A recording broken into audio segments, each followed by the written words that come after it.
Sa totoo lang po, last year breeding season, tinamaan ako rito ng lagi yun ang tumatama sa akin na Coryza. Ngayon, sari-saring gamot na ginamit ko, may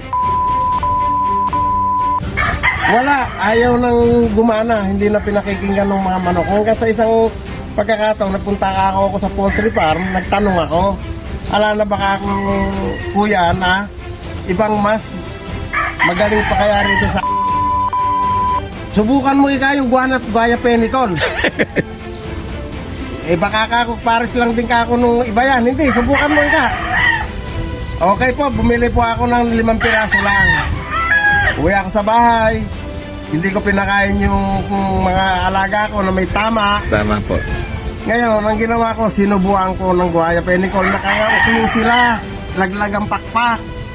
Abe, nung pag-uwi ko nung tanghali, medyo umuna. Nung hapon na, galing uli ako ng munisipyo sa pisina kung ako nagtatrabaho. Abe, nagpapalagpakan naman yung mga pakpak, parang dahil lang ako yung mga manok ko.